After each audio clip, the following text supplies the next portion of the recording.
Hello friends, வணக்கம். எல்லாரும் எப்படி இருக்கீங்க? இன்னைக்கு வீடியோல நம்ம என்ன டாபிக் பார்க்க போறோம்னா, நிறைய பேர் கேட்டுட்டு இருக்கிற ஒரு கேள்விக்கான பதில் தான். வெயிட் லாஸ் பண்றோம், அதுக்கப்புறமா அதை விட்டுட்டோன்னே திரும்பவும் எடை ஏறிடுது, இல்ல டபுளா ஏறிடுது. இதை எப்படி நம்ம கண்ட்ரோல் பண்றது, எப்படி என்னுடைய வெயிட் லாஸை நான் லைஃப் லாங் அப்படியே மெயின்டைன் பண்றது அப்படின்றத கேள்விக்கான பதில் தான் இன்னைக்கு நம்ம வீடியோல பார்க்க போறோம். இது நிறைய பேர் கேட்டுட்டு இருக்கிற கேள்வி தாங்க. இதுக்கு ரொம்ப பிராக்டிக்கலா இன்னைக்கு நான் ரிப்ளை கொடுக்குறேன். வாங்க ஃப்ரெண்ட்ஸ், இப்போ நம்ம வீடியோக்குள்ள போலாம். என்னோட பதில நான் ஒரு சின்ன ஸ்டோரியில இருந்து ஆரம்பிக்கிறேன், ஓகேங்களா?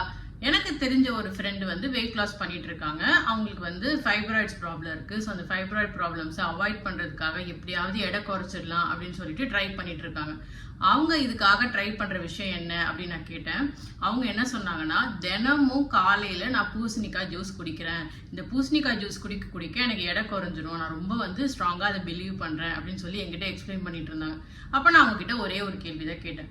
சரி, இப்ப நீங்க பூசணிக்காய் ஜூஸ் குடிக்கிறீங்க, அடுத்த ஒரு 3 மாசம் குடிப்பீங்க, எப்படியோ ட்ரை பண்ணி வாங்கி குடிச்சிட போறீங்க. சரி, இப்ப எடை குறைச்சிட்டீங்க, இதுக்கப்புறம் பூசணிக்காய் ஜூஸ் நீங்க தினமும் குடிக்கிற ஒரு விஷயமா அப்படின்னு கேட்டேன். அவங்க சேச்சா ஏதோ வெயிட் லாஸ் பண்றதுக்காக இதை நான் குடிக்கிறேன், வெயிட் லாஸ் பண்ண அடுத்த செகண்டே எப்பா இதெல்லாம் தூக்கி போட்டு திரும்ப பழையபடி டீ காஃபிலாம் குடிக்க போறேன், என்னால இந்த பூசணிக்காய் ஜூஸ் எல்லாம் திரும்ப குடிக்க முடியாது அப்படின்னு சொல்லிட்டு இருந்தாங்க. அப்பதான் நான் அவங்க கிட்ட ஒரு விஷயம் கேட்டேன். சரி, இப்ப நீங்க எடை குறைக்கிறதுக்காக ஒரு விஷயம் செய்றீங்க, அதை நிறுத்திட்டீங்க, இப்ப திரும்பவும் அதே வந்து நீங்க ஸ்டாப் பண்ணிட்டு திரும்பவும் ஒரு பழைய ஒரு பேட் ஹேபிட் குள்ள போறீங்கன்னா, அப்ப நீங்க எப்படிங்க உங்க வெயிட்டை மெயின்டைன் பண்ண போறீங்க அப்படின்னு கேட்டா அவங்க கிட்ட பதிலே இல்லை. ஸோ இதே தாங்க நான் உங்களுக்கு பதிலா கொடுக்குறேன். எந்த ஒரு விஷயத்த நம்ம தொடர்ச்சியா நம்மளால வாழ்க்கையில செய்ய முடியுமோ அதை தாங்க நம்மளோட வெயிட் லாஸ் டிப்ஸா நாம எடுத்துக்கணும், ஓகேங்களா? அதுக்காக நான் தினமும் உங்களை பூசணிக்காய் ஜூஸ் குடிக்க சொல்ல, வாரத்துல ஒரு நாள் குடிக்கலாம். பட் அதுக்கு பதிலாக என்ன செய்யலாம், நமக்கு ஈஸியா கிடைக்கக்கூடிய மோர், அதை நம்ம தினமும் குடிக்கலாம் இல்லையா? அதுக்கு எந்த ரெஸ்ட்ரிக்ஷனும் இல்லை. நம்ம வீட்டில் தினமும் நம்ம தயிர் துவைப்போம். ஸோ எல்லார் வீட்லையுமே தயிர் இருக்கும். மோர் வந்து ஒரு ஈஸியான விஷயம், அதை நம்ம ஈஸியாக தினமும் குடிக்கலாம். நம்ம அதை ஒரு பாட்டிலில் கலந்து வச்சுக்கிட்டு தினமும் குடிச்சிட்டே இருந்தா அது நம்மளோட ரெகுலர் ஃபுட்டை லைஃப் சேஞ்சாக மாறிடும், ஓகேங்களா?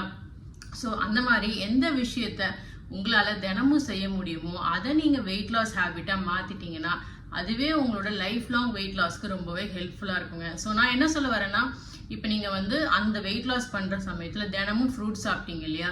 அதுக்காக தினமும் ஃப்ரூட்ஸ் சாப்பிட தேவையில்லை. பட் ஒரேடியாக ஃப்ரூட்ஸை நிறுத்திட்டு இட்லி தோசைன்னு போகாமல் ஒரு நாள் ஃப்ரூட்டு, ஒரு நாள் இட்லி, திரும்ப ஒரு நாள் ஃப்ரூட்டு, அந்த மாதிரி மாற்றி மாற்றி பண்ணிக்கலாம். ஸோ ஒரு நல்ல விஷயத்த ஆரம்பிக்கிறீங்க வெயிட் லாஸ் அப்படின்றதுல, அந்த நல்ல விஷயத்த அப்படியே விட்டுட்டு திரும்ப புது பேட் விஷயத்துக்கு போகாமல் அந்த நல்ல விஷயத்த எப்படி நம்ம மெயின்டைன் பண்றது அப்படின்னு நீங்க யோசிங்க. இப்படி நீங்க செஞ்சுட்டு இருந்தாவே உங்களோட வெயிட் லாஸ் வந்து நீங்க குறைச்ச அப்புறமா திரும்ப ஏறவே ஏறாதுங்க. இதுதான் நானும் ஃபாலோ பண்ணிட்டு இருக்கேன்.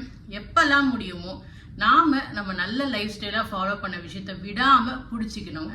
ஸோ ஒரு வாக்கிங்கா இருக்கலாம். இப்போ நீங்க 10,000 ஸ்டெப்ஸ் வாக்கிங் போயிருப்பீங்க, பட் இப்போ வந்து உங்களால அவ்வளவு பண்ண முடியல. அப்ப என்ன பண்ணலாம், 5,000 ஸ்டெப்ஸ் போகலாம்.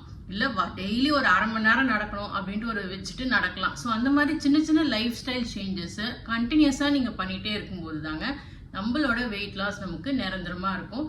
நான் எப்பயுமே சொல்கிறது தான், வெயிட் லாஸ்ன்றது நம்ம எடையை குறைச்சி அழகாக்கணுன்றதுக்காக கிடையவே கிடையாது. உங்கள் லைஃப் ஸ்டைலை நல்லபடியாக மாற்றுறதுக்கு தான் அந்த weight loss. So life style changes make பண்ணுங்கள், அதை ரொம்ப நாள் கடைப்பிடிக்க ட்ரை பண்ணுங்கள்.